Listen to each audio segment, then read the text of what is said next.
اعوذ باللہ السمیع العلیم من الشیطان الرجیم من حمزہ ونفخہ ونفثہ الحمد للہ رب العالمین والصلاة والسلام علی اشرف المرسلین سیدنا و نبینا محمد وعلی آلہ واصحابہ وازواجہ وذریاتہ وآل بیتہ اجمعین ومن تبعہ بإحسان الی یوم الدین اللہم اجعلنا منہم یا ارحم الراحمین آمین یا رب۔ اما بعد فاعوذ باللہ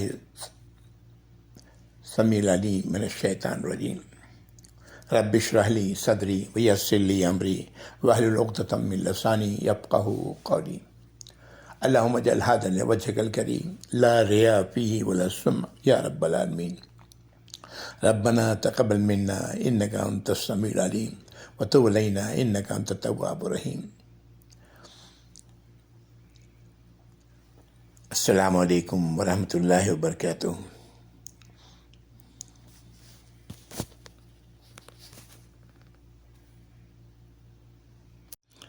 الحمدللہ قرآن کریم کی 102ویں سورت التکاثر 8 آیات کی یہ صورت ہے، مکی ہے اور نام پہلی آیت ہی سے لیا گیا ہے۔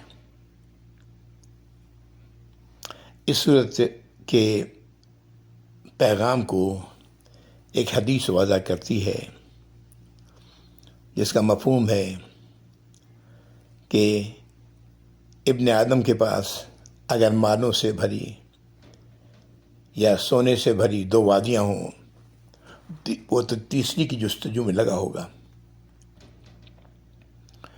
انسان کا پیٹ مٹی ہی بھر سکتی ہے۔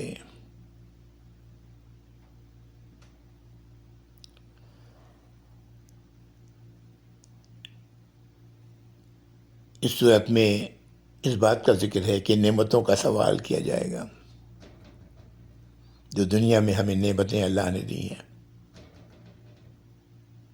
دنیا میں دی گئی نعمتوں کو رزق کہتے ہیں کہ یہ کیسے حاصل کیا اور کیسے اس کا استعمال کیا۔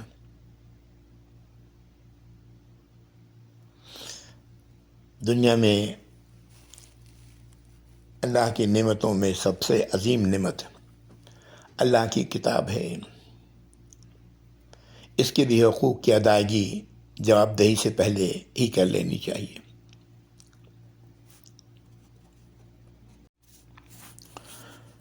سورۃ التکاثر اعوذ باللہ من الشیطان الرجیم بسم اللہ الرحمن الرحیم الہاکم التکاثر۔ زیادتی کی چاہت نے تم لوگوں کو غافل کر رکھا ہے، حتی زرتم المقابر، یہاں تک کہ تم لوگ اپنے اپنے قبروں میں پہنچ گئے۔ کلا سوف تعلمون، ہرگز نہیں، تم لوگ جان لو گے، تم لوگوں کو معلوم ہو جائے گا۔ ثم کلا سوف تعلمون، پھر تم لوگوں کو علم ہو جائے گا، جان لو گے۔ کلا لو تعلمون علم الیقین، ہرگز نہیں، کاش کہ تم جانتے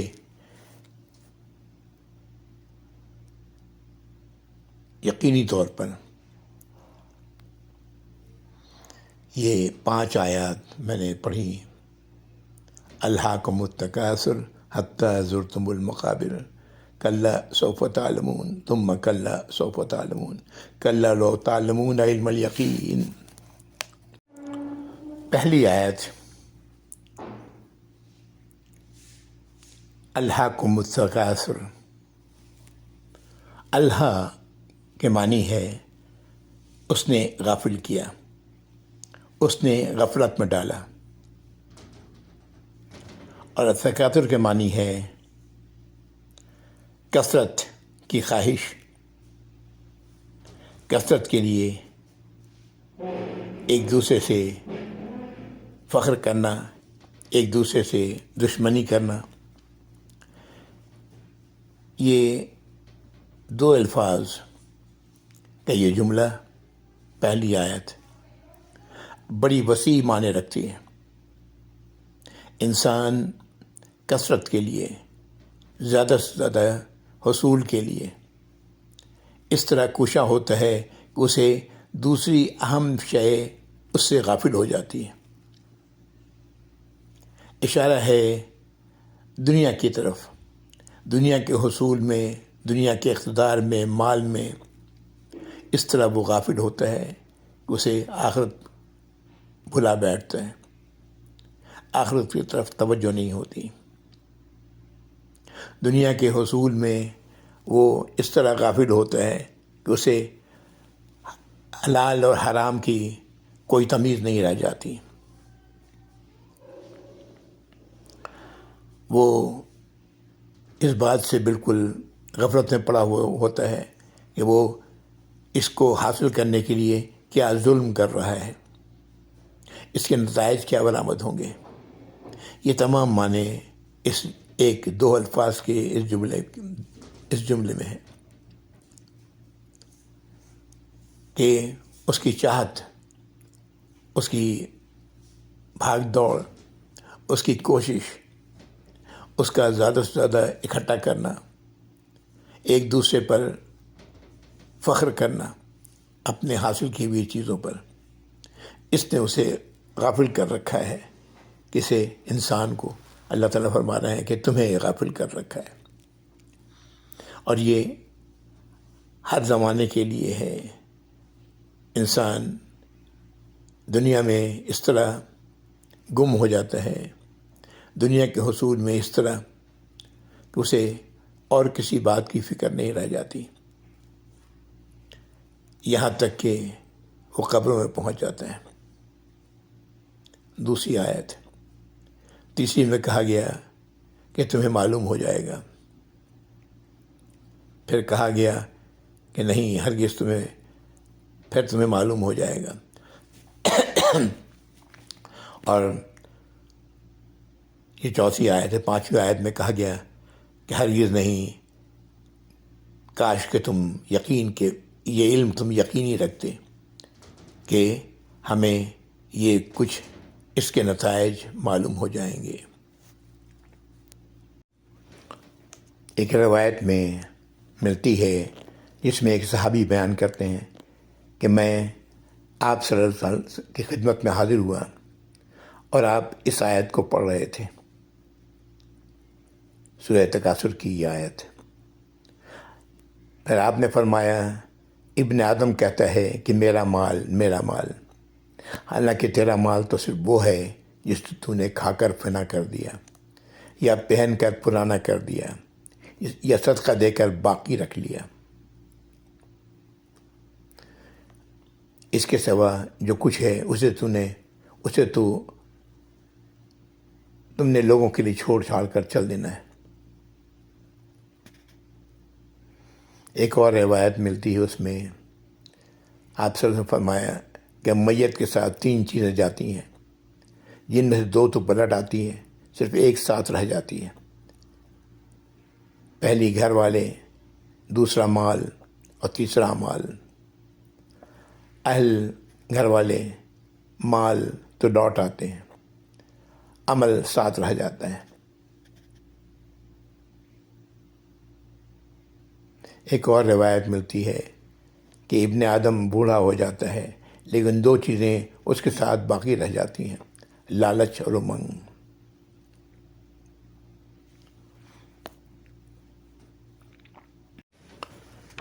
یہ حدیث میں نے شروع میں ہی بیان کی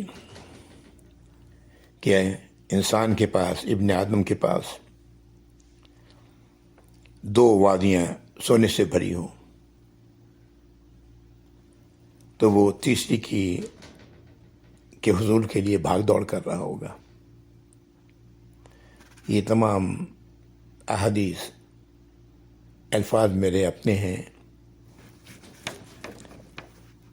یہ انسان کی حالت ہے.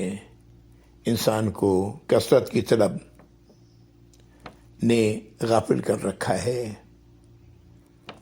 یہ دنیا میں جو کچھ ملا ہے یا جو کچھ ملتا ہے اللہ کی نعمت، اللہ کا رزق، یہ تو سب کا جواب دینا ہوتا ہے نا.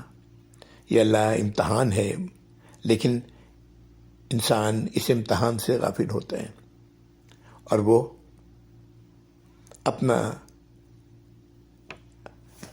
اپنے آپ کو زیادہ سے زیادہ حاصل کرنے میں مشغول رکھتا ہے.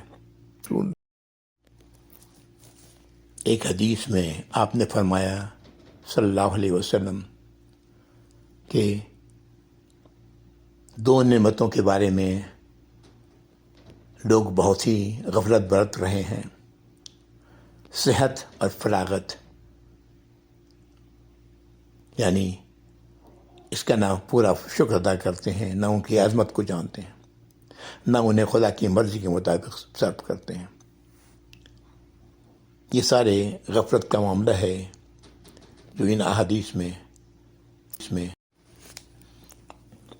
آیت نمبر 6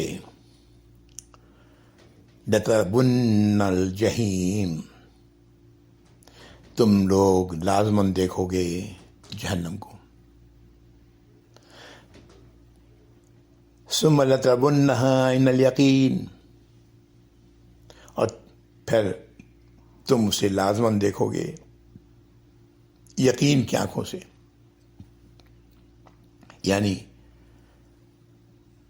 تمہیں یقین ہو جائے گا کہ تم اسے دیکھ رہے ہو. یہ آیت نمبر 7 ہے.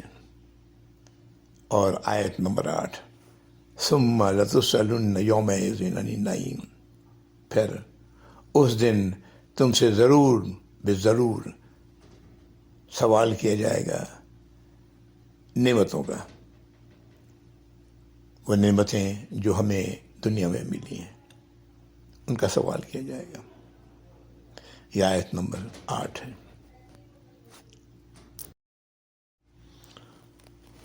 اس دن صحت، امن، رزق اور ان تمام نعمتوں کے متعلق سوال ہوگا. ان کا شکر کہاں تک ادا کیا؟ کیا ان نعمتوں کو اسی طرح حاصل کیا اور اس کو استعمال کیا جس طرح اللہ نے اسے کرنے کا حکم دیا؟ یہ سوال بہت مشکل ہے، اور اللہ سے دعا ہے کہ اللہ رب العزت ہمیں اس سوال کا جواب دینے میں ہمارے لیے آسانی فرما دیں، اور ہمارا جواب ایسا ہو جو اللہ کے نزدیک قابل قبول ہو، کہ ہم نے ان چیزوں کو جو اللہ نے مجھے صحت کے طور پر دی ہیں، آنکھ، ہاتھ، پاؤں، جسم، اس کو ہم نے شکر کے طور پر استعمال کیا، اس طرح استعمال کیا جیسے کہ اللہ نے ہمیں استعمال کرنے کے لیے کہا. اللہ سے دعا ہے کہ اللہ رب العزت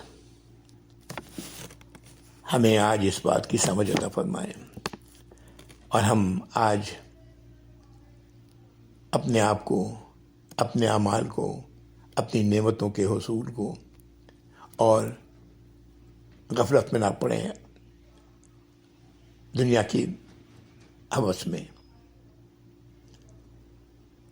اللہ تعالی ہمیں اس بات کی توفیق عطا فرمائے یا رب العالمین. آمین یا رب العالمین. وآخر دعوانا الحمدللہ رب العالمین. وصلی اللہ علی محمد وعلی آلہ واصحابہ وازواجہ وذریاتہ واہل بیتہ اجمعین ومن تبعہم بإحسان الی یوم الدین. اللہم اجعلنا منہم یا ارحم الراحمین. آمین یا رب. والسلام علیکم ورحمۃ اللہ وبرکاتہ. جزاکم اللہ خیر.